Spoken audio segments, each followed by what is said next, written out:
শব্দ এবং পারিভাষিক শব্দ।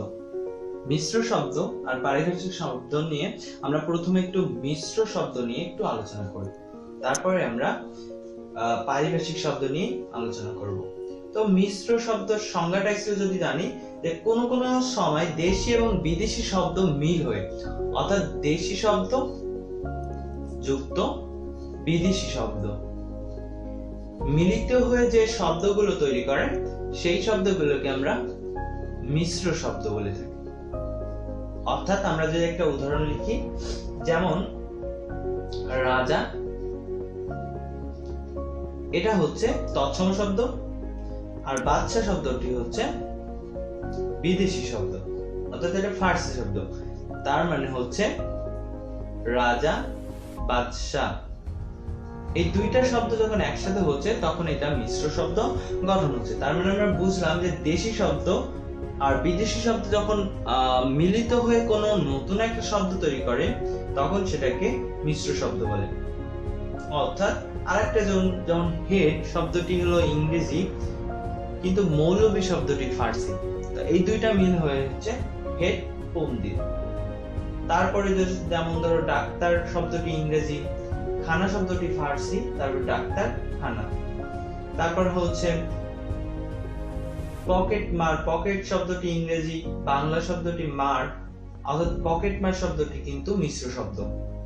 তো এমন ভাবে কিছু শব্দ ব্যবহার হয়েছে যেগুলোকে দেশি এবং বিদেশি শব্দের ব্যবহার হয়েছে। দেশি শব্দ এবং বিদেশি শব্দ মিলিত হয়ে মিশ্র শব্দ হয়। যেমন হাট বাজার, হেড মৌলবী, হেড পন্ডিত, খ্রিস্টাব্দ, তারপর ডাক্তারখানা, পকেটমার, চৌহদ্দি, এই ধরনের যেসব শব্দগুলো আছে, এই শব্দগুলোকে যেমন আরো আমরা বলবো যে, তারপরে হচ্ছে গ্রাম উকিল, এই ধরনের, যেমন গ্রাম পুলিশ, এগুলো কিন্তু মিশ্র শব্দ। তারপরে আমরা এবার একটু জানবো পারিভাষিক শব্দ সম্পর্কে।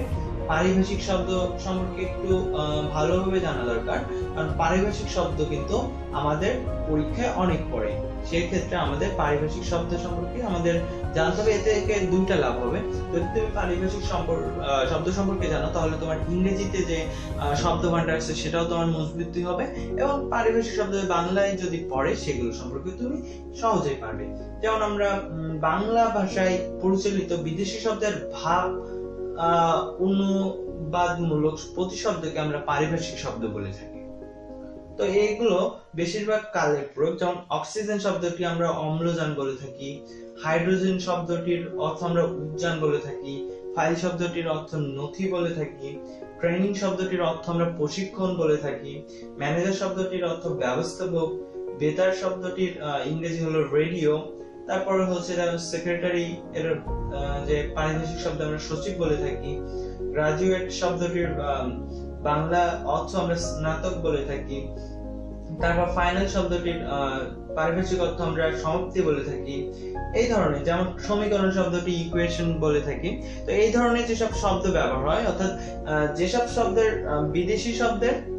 বিদেশি শব্দের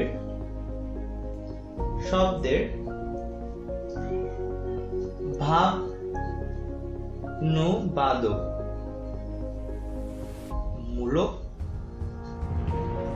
অর্থ প্রদান করে। যদি এটাই করে তাহলে সেটাকে আমরা পারিভাষিক শব্দই বলবো।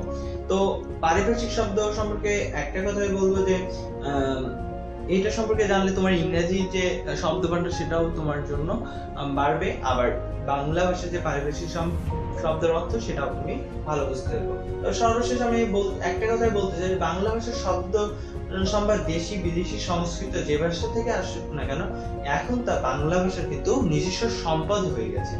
তো এগুলো বাংলা ভাষার সাথে এমন ভাবে মিশে গেছে যে এগুলোর বাংলা থেকে আলাদা করার কিন্তু চিন্তাই করা যায় না। যেমন টেলিফোন, টেলিগ্রাফ, রেডিও, স্যাটেলাইট, এগুলো এখন কিন্তু গুরুত্বপূর্ণ বিষয় বাংলা ভাষার জন্য। যেমন ইন্টারনেট, তারপর হচ্ছে হটস্পট বলে থাকি, ওয়াইফাই, এগুলো কিন্তু আমরা ব্যবহার করে থাকি। আর এগুলো আমাদের বাংলা ভাষা থেকে যে আলাদা করার চিন্তা করাও কিন্তু দুঃসাহ ব্যাপার।